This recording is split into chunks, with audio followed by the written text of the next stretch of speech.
नमस्कार दोस्तों, welcome back to my channel once again. तो आपको मेरे सिर पे यहाँ पे बाल दिख रहे होंगे, तो आपके मन में ये क्वेश्चन होगा क्या ये बाल हमेशा से ऐसे थे? तो इसका आंसर है नहीं, ये बाल यहाँ पे ट्रांसप्लांटेड है। तो आज की इस वीडियो में मैं अपनी शेयर करूँगा यहाँ पे जर्नी, अपनी हेयर ट्रांसप्लांट की जर्नी, कैसे कैसे मैंने हेयर ट्रांसप्लांट करवाया, कहाँ से मैंने हेयर ट्रांसप्लांट करवाया और मैंने ये डिसीजन क्यों लिया और मेरे बालों की कंडीशन अभी क्या है, ये सब कुछ डिस्कस करेंगे आज की इस वीडियो में। सो मेक श्योर कीजिए कि वीडियो को अपने एंड तक देखना है, कोई भी पार्ट यहाँ पे आपने मिस नहीं करना है। तो स्टार्ट करते हैं आज की वीडियो। तो सबसे पहले मैं आपको बता दूं, 22-23 साल की उम्र में, अभी मैं 29 का हूँ, 22-23 साल की उम्र में क्या हुआ था कि मेरे को हेयर फॉल यहाँ पे थोड़ा थोड़ा होना स्टार्ट हो चुका था। मेरे बाल यहाँ पे पतले होना स्टार्ट हो चुके थे। तो आपने भी देखा होगा, अगर आपको भी हेयर फॉल हो रहा होगा तो आपने भी ये महसूस किया होगा जो मैं उस वक्त महसूस करता था। अगर मैं इस बालों को, ये वाले बालों को यहाँ पे टच करता हूँ तो इनकी क्वालिटी एज़ कम्पेयर टू ये वाले बालों की क्वालिटी मेरे को काफ़ी ज़्यादा डिफरेंट लगती थी। ये बाल काफ़ी ज़्यादा रूखे लगते थे, तो ये वाले बाल काफ़ी ज़्यादा हेल्दी लगते थे। तो वो पहली स्टेज थी, यहाँ पे मैंने अपने बालों को यहाँ पे पतला होता हुआ देखा। उसके बाद बालों का झड़ना यहाँ पे स्टार्ट होता है। जैसे आप लोग भी अभी ट्राई कर रहे होंगे डिफरेंट प्रोडक्ट्स, फिर हमको देखने को मिलते हैं ऑनलाइन इंटरनेट पे, ये लगाने से आपके बाल हेल्दी होते हैं, ये लगाने से आपके बाल झड़ना रुक जाते हैं। तो मैंने भी तरह तरह की शैम्पूज़ को यूज़ किया, तरह तरह के सीरम्स को यूज़ किया और अल्टीमेटली मैं रिजल्ट की अगर मैं बात करूं तो यहाँ पे किसी भी तरीके का कोई भी मेरे को जो डिज़ायर्ड रिजल्ट था वो मेरे को यहाँ पे नहीं मिला। तो उसके बाद मैंने यहाँ पे डिसाइड कर लिया था कि मैं अपना यहाँ पे हेयर ट्रांसप्लांट करवाऊँगा। और मेरा ज़्यादा, अगर मैं हेयर फॉल की अगर बात करूँ तो मेरे को इतना ज़्यादा यहाँ पे इतना ज़्यादा हेयर फॉल मेरे सिर पर नहीं दिखता था। मेरी जो हेयर लाइन थी यहाँ पर रिसीड होना स्टार्ट हो चुकी थी। तो एकदम से क्या होता है कि मेरे मन में ये था कि अगर मेरा बाल काफ़ी ज़्यादा चले जाते हैं, उसके बाद मैं अगर ट्रांसप्लांट करवाता हूँ तो लोग एकदम से आपको देखते हैं कि इसके तो बाल ही नहीं थे, एकदम से बाल कैसे आ गए। तो वो केस मैंने अपने साथ नहीं होने दिया। मेरे यहाँ पे थोड़ा थोड़ा रिसीडिंग हेयर लाइन हो रहा था, तो उसी दौरान मैंने हेयर ट्रांसप्लांट किया। तो हेयर ट्रांसप्लांट करने से पहले मैंने काफ़ी ज़्यादा रिसर्च की, क्योंकि काफ़ी लोगों का कहना था कि अगर आप हेयर ट्रांसप्लांट करवाते हो स्किन के ऊपर यहाँ पे कैंसर के चांसेस होते हैं। डिफरेंट तरीक़ा के रूमर्स आपको भी सुनने को मिलते होंगे। तो ये सारी चीज़ें मैंने यहाँ पे रिसर्च की, काफ़ी ज़्यादा क्लिनिक्स को मैंने यहाँ पे देखा कि कैसे उनके रिज़ल्ट है, कौन सा क्लिनिक मेरे को पास पड़ता है, कौन सा यहाँ पे सूटेबल है। और कंट्री के बाहर की अगर बात करें तो टर्की का भी काफ़ी ज़्यादा नाम होता है कि काफ़ी लोग टर्की जाते हैं ट्रांसप्लांट करने के लिए। तो उसके बारे में मैंने पढ़ा। तो टर्की की अगर मैं बात करूँ तो आप में से भी काफ़ी लोग सोच रहे होंगे कि टर्की में अच्छा हेयर ट्रांसप्लांट होता है, क्योंकि काफ़ी ज़्यादा हेयर ट्रांसप्लांट होता है वहाँ पे, काफ़ी ज़्यादा टूरिस्ट लोग वहाँ पे जाते हैं अपना हेयर ट्रांसप्लांट करने के लिए। लेकिन जब मैंने उसको ध्यान से देखा, वो मैंने डिटेल्स को यहाँ पे देखा, तो टर्की में काफ़ी कम ऐसे क्लिनिक है यहाँ पे डॉक्टर्स हेयर ट्रांसप्लांट करते हैं। मैक्सिमम जितने भी क्लिनिक्स आपको टर्की में देखने को मिलेंगे, वहाँ पे टेक्नीशियंस आपका हेयर ट्रांसप्लांट करते हैं, वो वहाँ पे डॉक्टर्स नहीं होते हैं। तो अगर मैं ये नहीं कह रहा हूँ कि टर्की में रिजल्ट अच्छे नहीं मिलेंगे, लेकिन अगर आपने टर्की में जाना है, वहाँ से हेयर ट्रांसप्लांट करवाना है, तो सबसे पहले आप देख लीजिए कि जो आपका ट्रांसप्लांट करेगा वो डॉक्टर है भी है कि नहीं। क्योंकि टर्की की सरकार ने वहाँ पे क्या किया हुआ है, यहाँ पे हेल्थ टूरिज़्म बढ़ाने के लिए जो स्मॉल टेक्नीशियंस हैं उनको भी यहाँ पे लाइसेंस दिया हुआ है हेयर ट्रांसप्लांट करने का। तो मेक श्योर कीजिए, अगर आप ही सोच रहे हैं कि आपको टर्की जाना है, वहाँ से हेयर ट्रांसप्लांट करवाना है, तो ये सब चीज़ें पहले देख लें, उसके बाद ही टर्की जाएँ। तो ये सब कुछ मैंने देखा। उसके बाद मैंने इंडिया के रिज़ल्ट देखे। काफ़ी ज़्यादा लोगों की अगर मैं बात करूँ, काफ़ी ज़्यादा टूरिस्ट की अगर बात करूँ, तो वो इंडिया में आके हेयर ट्रांसप्लांट करवाते हैं। तो फिर मैंने इंडिया के क्लिनिक्स देखे, काफ़ी अच्छे रिजल्ट हैं उनके। इवन की अगर आप बात करें यहाँ पे मोहम्मद शमी की, काफ़ी ज़्यादा सेलिब्रिटीज़ की अगर मैं बात करूँ, तो उन्होंने भी अपना हेयर ट्रांसप्लांट इंडिया में किया हुआ है। तो उसके बाद मैंने काफ़ी ज़्यादा रिसर्च की। उसके बाद मैंने डिफरेंट आपने भी जैसे आप रिसर्च करते होंगे, तो डिफरेंट क्लिनिक्स में मैंने मैसेज किए। तो वो मेरे फ़ोटोग्राफ्स मांगते थे कि अपनी कंडीशन बताइए, क्या कंडीशन है, अपने फ़ोटोग्राफ दीजिए। फिर वहाँ पे डिफरेंट प्राइसिंग मेरे को देखने को मिली। किसी ने बोला कि हम आपका ट्रांसप्लांट 10 रुपये पर ग्राफ्ट में कर लेंगे। किसी ने कहा कि आपका ट्रांसप्लांट एक बार की आपके 20 रुपीज़ लगेंगे। तो डिफरेंट तरीके के मेरे को मैसेजेस आने लगे। तो मैंने सब कुछ देखा। उसके बाद मैं गया QST क्लिनिक की अगर मैं बात करूँ, यूट्यूब में अगर मैं बात करूँ, अगर आप सिंपली डालते हो QST क्लिनिक तो आपको काफ़ी ज़्यादा रिजल्ट्स वहाँ पे देखने को मिलेंगे। काफ़ी ज़्यादा पेशेंट्स का वो ट्रांसप्लांट कराते हैं। इवन कि जब मैं वहाँ पे गया था तो एक ही दिन में उन्होंने 5-6 लोगों को यहाँ पे ट्रांसप्लांट सर्जरी की थी। तो काफ़ी ज़्यादा लोग भी वहाँ पे जाते हैं QST क्लिनिक। तो मैंने उसके बारे में देखा, यहाँ पे उसके रिजल्ट्स देखे, काफ़ी अच्छे मेरे को रिजल्ट्स लगे टू बी वेरी ऑनेस्ट। और क्यूएसटी क्लिनिक देखने के बाद काफ़ी देर तो मेरी उनसे व्हाट्सएप में बात होती रही। तो मैं उनको अपने पिक्चर सेंड करता था, वो मेरे को बताते थे कि आपको ये वाली टेक्निक से, हमारे पास क्यूएसटी टेक्निक है, डीएसटी टेक्निक है। तो डिफरेंट टेक्निक्स के बारे में मैंने देखा कौन सी टेक्निक सबसे ज़्यादा अच्छी है, जिसमें रिस्क काफ़ी ज़्यादा कम है। तो वो टेक्निक्स मैंने देखी। उसके बाद मैंने यहाँ पे तकरीबन 1-2 साल लगाया। उसके बाद मैंने डिसाइड किया जो फाइनली मैंने हेयर ट्रांसप्लांट करवाया। तो मेरे मन में भी ये था कि ये प्रोसीजर कहीं पेनफुल ना हो, जैसे आप लोग भी यहाँ पे सोचते होंगे। काफ़ी लोग मुझे क्वेश्चन पूछते हैं कि ये प्रोसीजर पेनफुल है कि नहीं है। तो कितना पेन होता है वो भी मैं आपको बताऊंगा। उसके बाद मैं क्लिनिक में जाता हूँ, वो मेरी कंडीशन मेरे को दिखाते हैं। उसके बाद हेयर लाइन की यहाँ पे बात करूँ तो वहाँ के जो डॉक्टर हैं, जो मेन डॉक्टर है वहाँ पे, उनके पास मैं जाता हूँ। वो मुझसे पूछते हैं कि कैसा आपको हेयर लाइन चाहिए।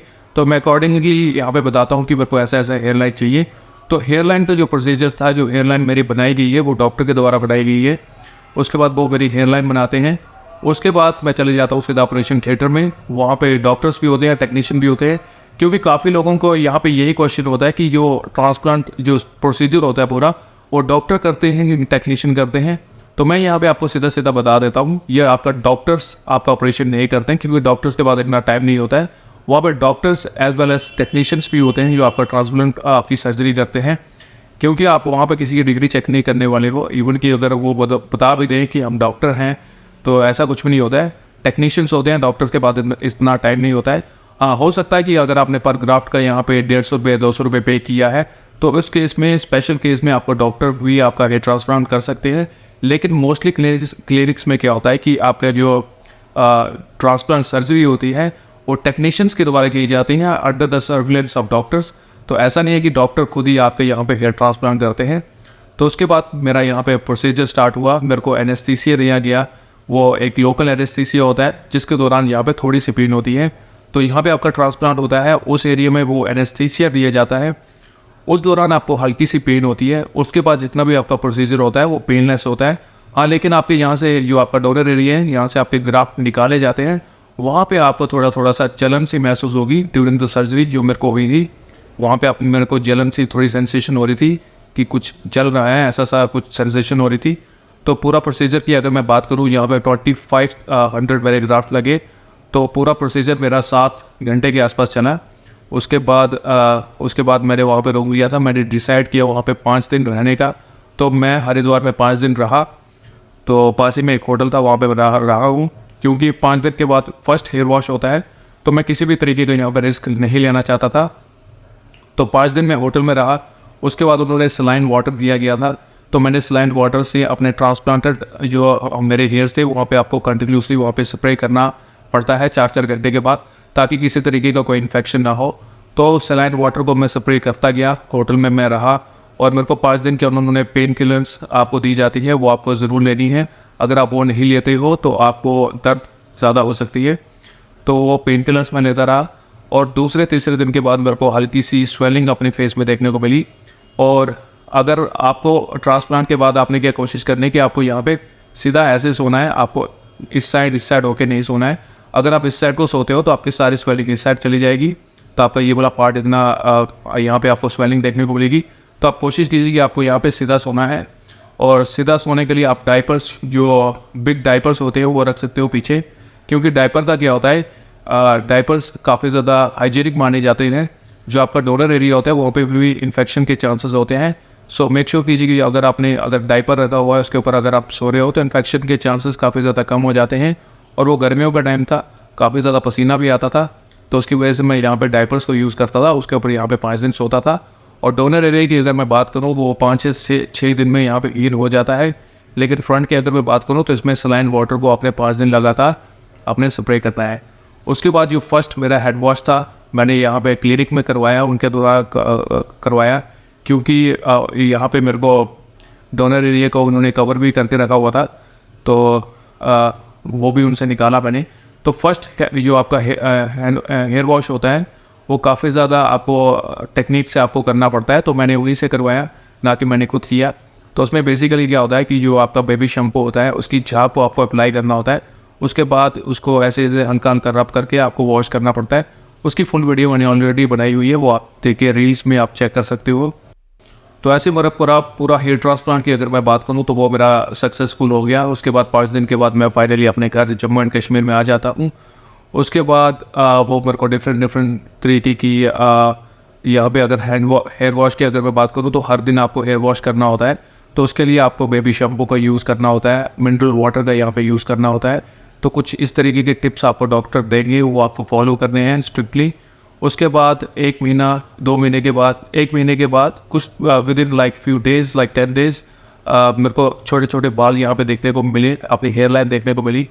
तो मैं काफ़ी ज़्यादा खुश हुआ कि नए हेयर्स फाइनली मेरे को देखने को मिल रहे हैं यहाँ पे। लेकिन क्या होता है कि 14-15 दिन के बाद आपका शेडिंग फेज स्टार्ट हो जाता है।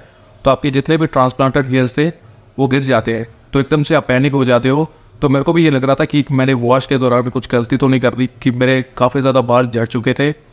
जो आपके जितने भी ट्रांसप्लांटेड हेयर्स थे ऑलमोस्ट 90% सारे ही झड़ चुके थे। और मैं काफ़ी ज़्यादा यहाँ पे निराश हो गया, क्योंकि वो शेडिंग फेस होता है, उसमें आपको निराश होने की कोई भी ज़रूरत नहीं होती है। वो हर एक बंदे को यहाँ पे फेस करना पड़ता है। लेकिन जैसे मेरे 5 से 6 महीने 5वें महीने में 4th महीने में एंटर करता हूँ तो मेरे को न्यू ग्रोथ देखने को मिलती है, अपने बाल मेरे को अच्छे देखने को मिलते हैं। अभी की अगर मैं बात करूँ तो मेरे को 7 मंथ हो चुके हैं। आप मेरी यहाँ पे ग्रोथ देख सकते हो, काफ़ी ज़्यादा हेयर्स आपको देखने को मिलेंगे। इवन कि डोनर एरिया की भी अगर मैं बात करूँ तो वो भी पूरा हील हो चुका है। और मैं अपने लुक से कितना सेटिस्फाई हूँ, काफ़ी लोग मेरे से पूछते हैं। तो मेरे को अगर मैं हेयरलाइन की अगर मैं बात करूँ तो हल्का सा यहाँ पे थोड़ा सा लगता है, लेकिन अगर कोई भी बंदा मेरे को देखता है तो उसको बिल्कुल नेचुरल दिखता है। काफ़ी लोगों को तो पता भी नहीं चला मैंने हेयर ट्रांसप्लांट कराया तब। लेकिन काफ़ी लोगों को डाउट होता है, वो मेरे को घूर के देखते हैं कि इसके बाल तो थोड़े थोड़े कम हो रहे थे, तो एकदम से ऐसी ग्रोथ कैसे आ गई है। तो आप मेरा यहाँ पर रिजल्ट देख सकते हैं। तो कैसा लगा आपको रिजल्ट, तो कमेंट सेक्शन में ज़रूर बताइएगा।